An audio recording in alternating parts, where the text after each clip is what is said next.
Hey everyone, this is Spencer. This week I want to try something a little bit different. Rather than my normal blogging on Medium or Differential's website, I want to go ahead and record a little screencast. And this week I'm going to cover going over how to set up push notifications on both iOS and Android. At least covering the client side, so setting up the React Native app for both Android and iOS to do so. So let's just jump right in. Right here, what we've got is just the absolute most basic, kind of the default file you'll get when you run React Native init, in this case, push notification how to. So that's all we've got here, and then I've got it running in the simulator right here. So then the next thing that we're going to do, just so we can share code between both iOS and Android, I went ahead and created these two files in the app directory. First one's index.js and the other is pushcontroller.js.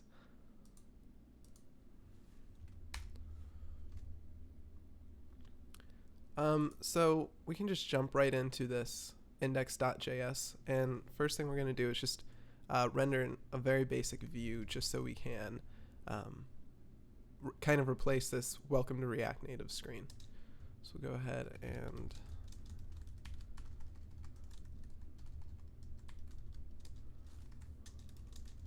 import React, import view and text. Then we'll go ahead and create a new React class.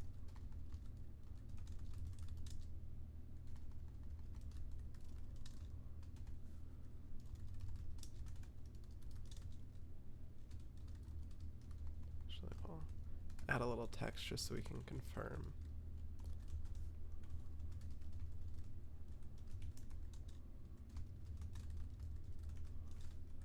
Alright.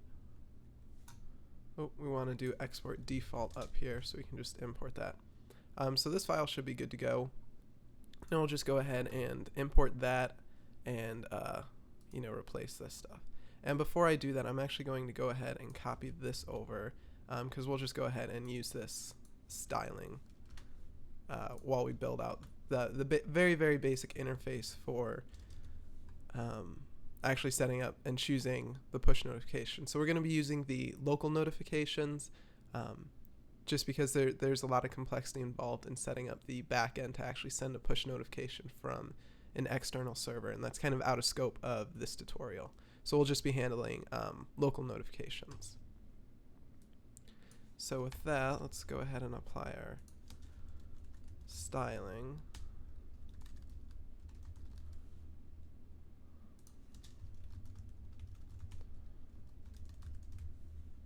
Okay, got auto reload on, so this should be good to go. Now we need to go ahead and import the necessary code here.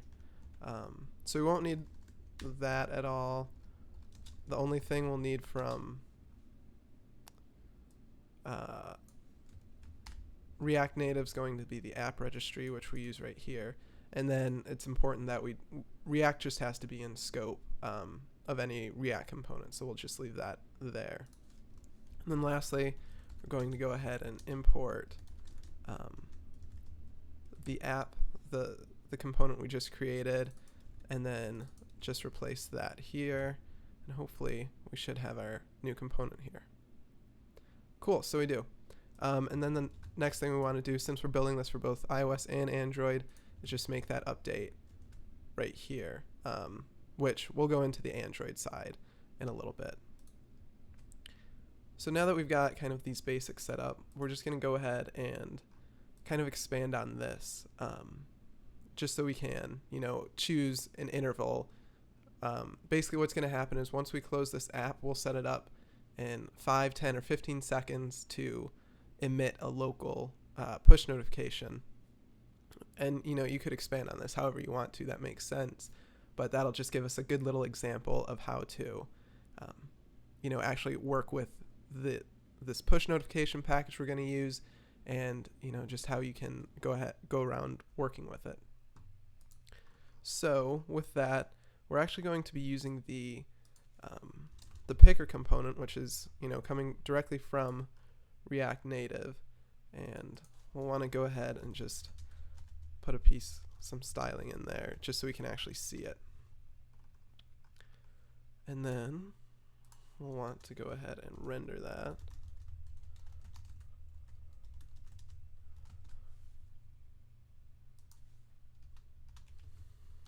Apply our style.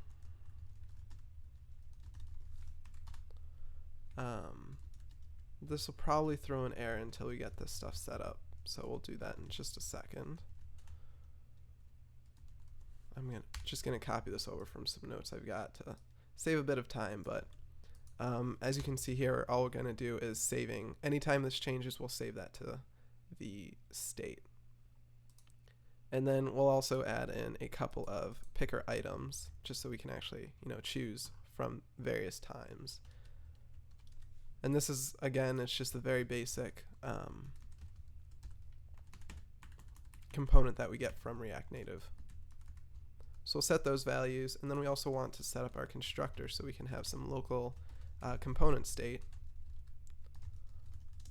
Actually, let me just say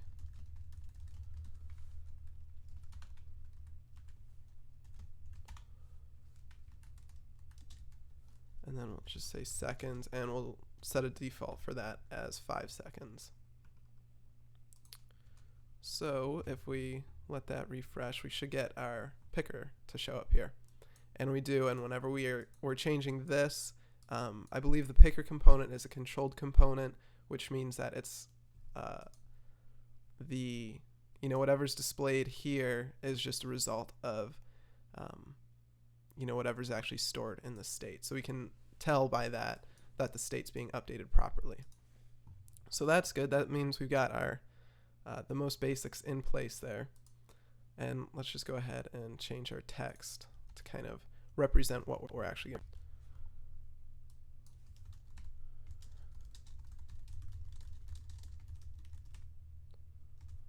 Okay. So that should all be good to go. And then the next thing we'll do before we actually jump into the push notifications is we'll set up an app state listener. That way, whenever the app state changes, so in this case we'll be using the background. Whenever the app goes into the background, we'll go ahead and schedule that notification, to show up in however many seconds we want it to. So first thing we'll have to do to get that set up is import app state. Then we'll be leveraging component did mount, as well as component will unmount. And with this, we'll be using app state.add. And this is all, you can get all of this information from the actual React Native docs. And then we'll do this. And then when this component unmounts, we just want to remove that event listener. Of course, we'll actually want to set up our handle app state change listener, and that'll take one parameter, which is going to be the app state. And the only thing that we care about in this instance is the background property. And then we'll just put a little note in there that this is kind of where we'll be doing our work once we have the local push notifications set up. And last thing we want to do, since we're accessing this, we want to make sure we bind this dot handle app state change to the correct context. So we'll just do that in the constructor by doing that. And then yeah, we should be all set up here. If I switch to my browser, when I put the app in the background, we should get a little notification there. We'll go ahead and check this when we go into the background again, 15 seconds. So cool, that's all up to date. Okay, so to actually manage the push notifications in a cross-platform way, we're going to be leveraging this React Native push notification library, which so behind the scenes it's actually going to tap into the push notification iOS, which is something we get directly from React Native. And then the author of this has actually gone through and set up the Android side of things, which is absolutely incredible. And it works really, really well. So all we'll have to do is install the package and save that. Okay, so once that's installed, we'll just go through and we'll set up iOS first, then we'll go through and set up Android. So I'm just going to open up the docs for the actual push notification iOS, and actually setting it up is very, very simple. And this is one of those instances where you'll actually have to dive into the native code a little bit. So I'm going to go ahead and open up Xcode so we can set up this the manually linking push notification iOS library. Okay, so that since we've got Xcode opened up, we're just going to go ahead and take care of these first few steps. And first thing we want to do is actually we'll just go through the instructions here because it's a great overview, and they actually use push notifications in the example, I believe. So first thing we want to do is jump into our libraries folder, and let's open this up from here. So here we've got our libraries, and we're going to want to bring over our push notifications, which are going to be in React Native. Went a little too far. So jump in there, and then it's actually going to be in this libraries folder, and then push notification iOS. And this is the file that we actually want to pull into our libraries folder. So we'll do that there. So that first step is taken care of. And then we want to handle step 2. And to do that, we'll want to go into build phases within Xcode. And inside of this link binary with libraries, we'll go ahead and expand this rct push notification.xcode project. And inside of products, we'll have this file. And all we've got to do is drag that over there. So we're set up there. And then finally, this is something that we've got to do for push notifications. It's got to be aware of it at compile time. So what we have to do here is go into build settings. We'll just go ahead and look for search paths. And we want this header. I'll go ahead and make this bigger. Copy this first. Okay. So we'll want to go into this header search paths. And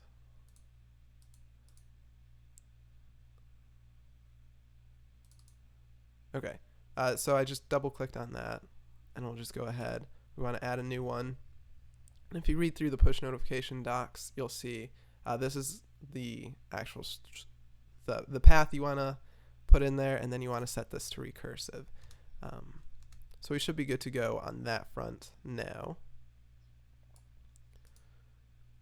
So, and then the next thing we have to do is actually go back to our editor and go into our iOS folder, and then push notification how to is going to be our appdelegate.m.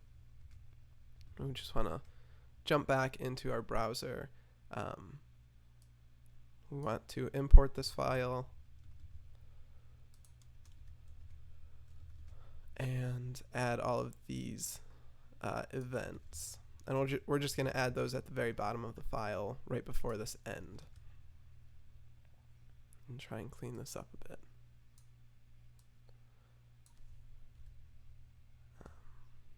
So yeah, that should be fine. It's not pretty, but everything will work okay.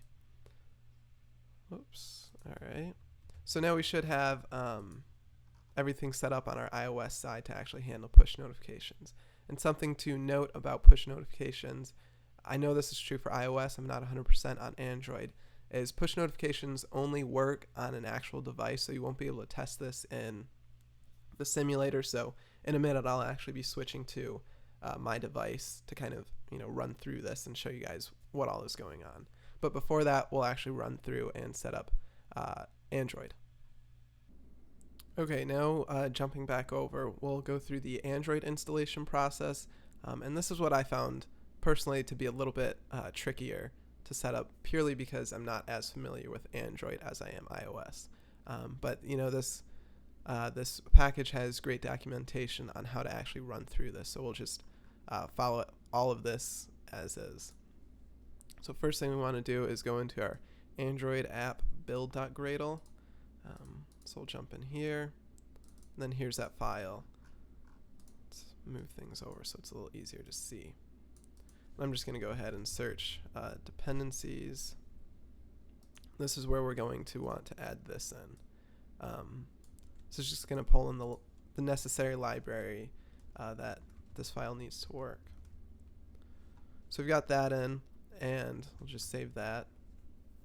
Next up, we want to go into our Android manifest.xml, which is going to be an Android app source, main, and then there's our file. Now, before we do that, if you look through these docs, you'll see application ID referenced a few times. We're just going to go ahead and find that just really quickly. So we'll just search through our Android app, and you can actually see it's defined right here. And this is what we're going to need to work through that. So we'll just remember that, and then we can start running through this.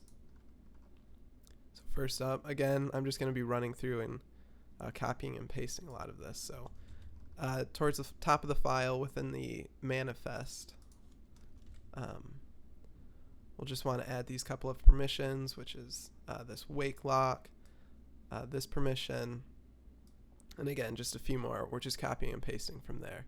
And then we want to replace this application ID with what's laid out in our build.gradle. So we'll do that there, and the same thing. Same thing there. So this part is set up. Now let's go through and set up these other permissions. Now you'll see here, this is kind of like inside the application. So we'll go ahead, make sure we're still in there, and then start just moving things over. So we'll start with this receiver. We'll fix all of this a little bit.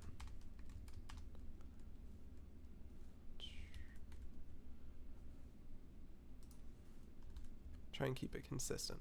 Okay, so yeah, we'll just see. I'm not going to go through what all of this means, and honestly, some of it I don't know what it means. But again, we'll see here, we've got this application ID that we want to replace, so we'll do that now. Okay, and now, again, we want to add in another receiver. Add that in, and then this is just kind of tapping into the native modules that this package exposes. We got a service here we want to grab, and then finally these few things. Alright, check that everything looks good. None of the application IDs that we need to swap out, so this should all be good to go. Next up, we'll actually want to tap into our Android settings.gradle, which is right here. And we'll include React Native push notification and copy this in as well. So just a lot of copying and pasting, kind of knowing where you want to put that. We got to jump back to our Android app build.gradle, which is going to be here. Just jump back down to dependencies and add in this one right here. You can see this is the dependency that we added earlier. So we'll just put that below it. Okay, on to the last step of setting up push notifications for Android. So now we want to jump into our main activity.java, and that's going to be an Android app source main res or sorry, Java com push notification how to, and finally there's our file. And again, we'll just go through, copy and paste some things. So import intent as well as the push notification package. So we've got those imported. Then we'll want to set up this at the top of our file. This is stuff that's already going to be there, as you can see here. Same with this get use developer support. And then the next thing we'll want to do is within this get packages. So there's this line that we want to take care of. We'll just put that at the top.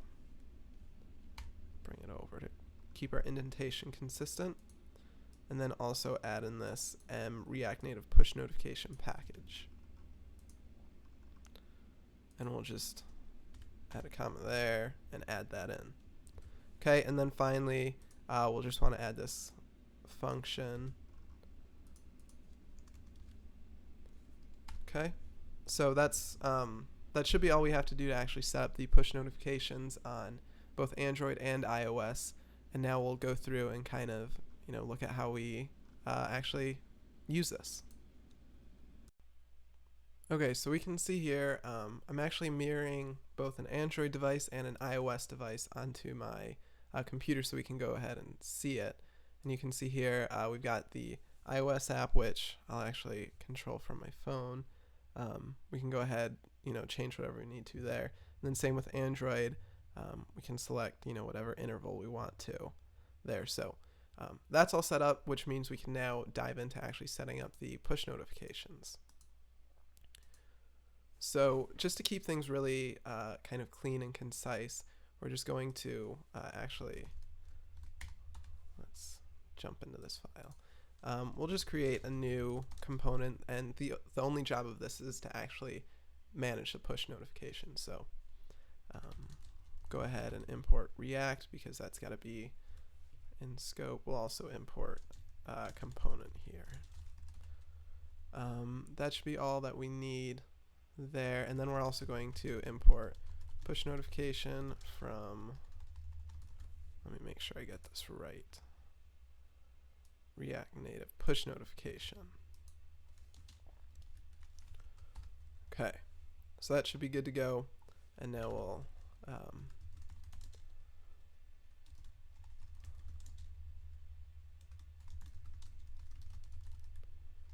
do push controller extends component, and then our render method for this, we just have to return null. Okay, so that's the most basic we need there, and we'll go ahead and import that here. Controller from push controller. Okay, and then we'll just render this at the very bottom of our view. And since we're returning null, it's not going to make any change to what the app actually looks like. If I pull up the iOS app, try and get this to reload. Oh, this is the simulator.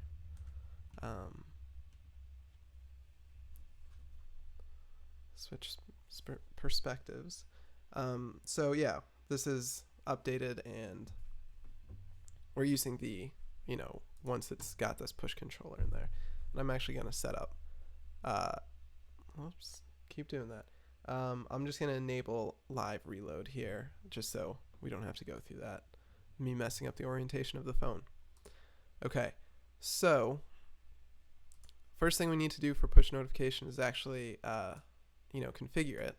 So we'll do that in the component did mount,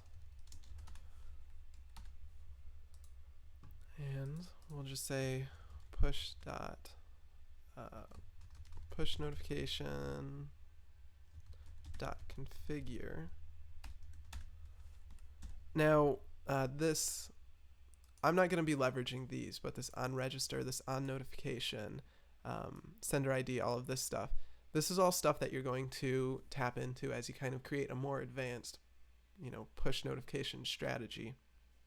And so like this on register, if say you're using Amazon SNS to send push notifications, you'll need the device token when you register a new endpoint within SNS, and this is the token that you'll be using. On notification is something that's actually required, but again, we're not really going to be doing anything. This is a way, you can actually kind of display a notification in app if you need to. Sender ID, if you're going to be sending remote notifications through GCM or I think now FCM, this is kind of where you're going to want to put that sender ID. Here, this is for iOS. If you're requesting specific permissions rather than just kind of a blanket permissions, you'll want to do that here. Pop initial notification, and then request permission is whether you want to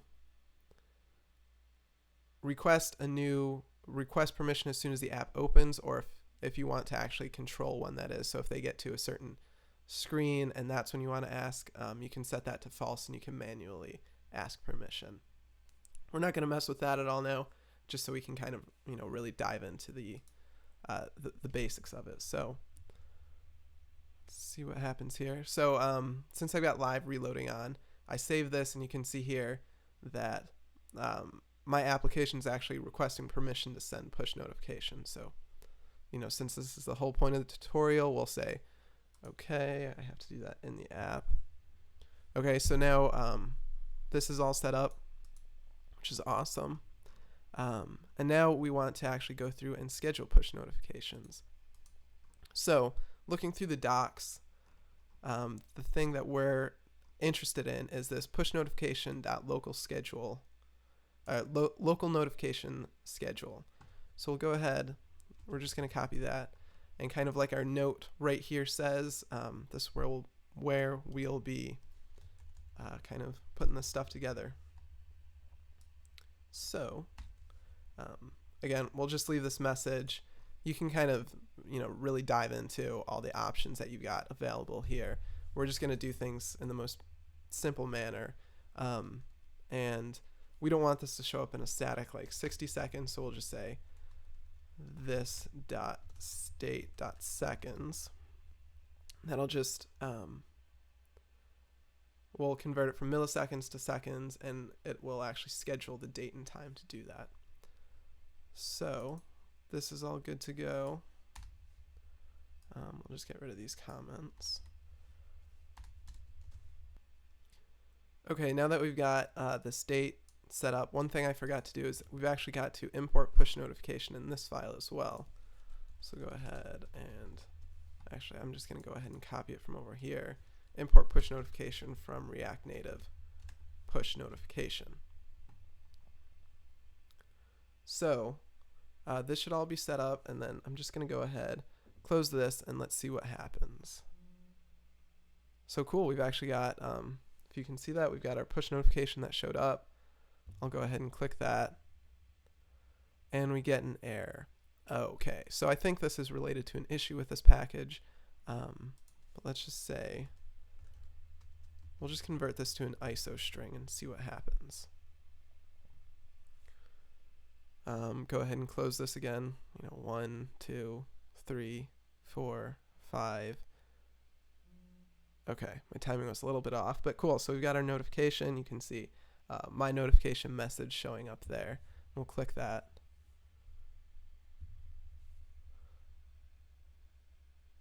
All right, cool, and it doesn't really cause any errors there. So that's one platform. Let's go ahead and check out the Android side of things now. And I'm just going to make sure we got the latest code. So I'll reload the JS here. Keep the right orientation. Quality might not be the best for this just because of the way I'm kind of mirroring the screen, but again, we've got this 5 seconds. I'll go ahead and put that into the background, and something broke.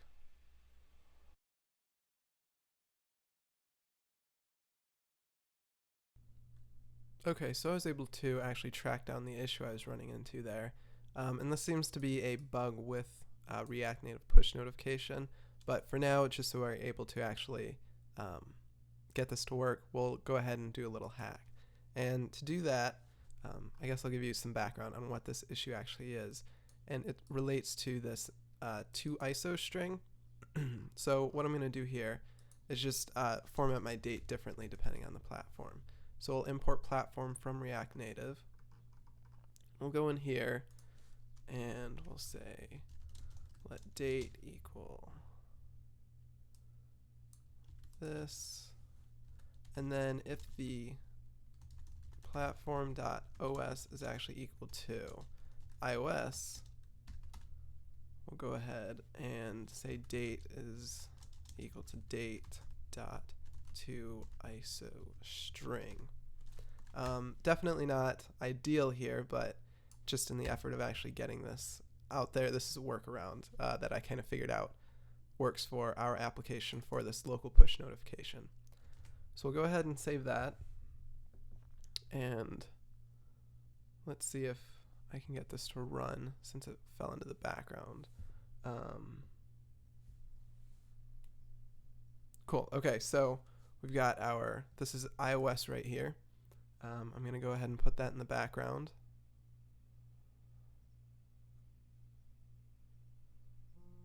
And there's our push notification. So cool, we've got local set up on iOS, which we had before. Okay, now we've got the app running again on my actual Android device, so we'll go ahead and give this a shot.